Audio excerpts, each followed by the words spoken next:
Illinois drivers will need to get used to road construction this year. Governor Pritzker recently unveiled the largest infrastructure program in state history.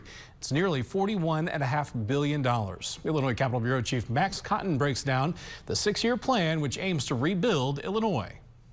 Illinois is continuing its building boom. Following up on the state's more than $30 billion multi-year Rebuild Illinois plan, Governor Pritzker announced last week the state would spend an additional $41 billion to work on rebuilding and improving roads, bridges, rail lines, ports, and airports over the next 6 years. We will continue making historic investments into improving every aspect of our infrastructure and in every part of the state from top to bottom.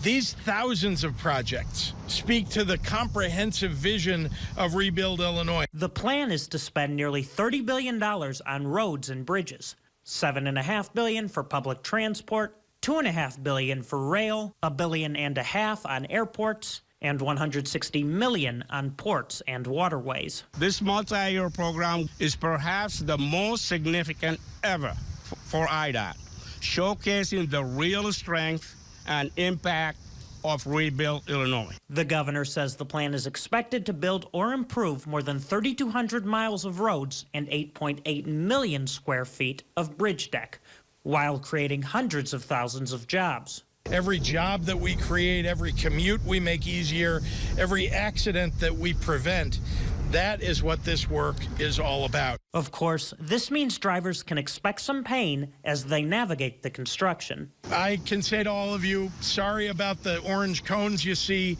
if you're slowed down in traffic, but in another way I'll say sorry, not sorry.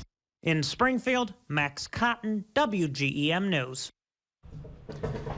The plan is set to kick off when the next fiscal year begins. It comes on the heels of the original Build Illinois plan, which was created in 2019.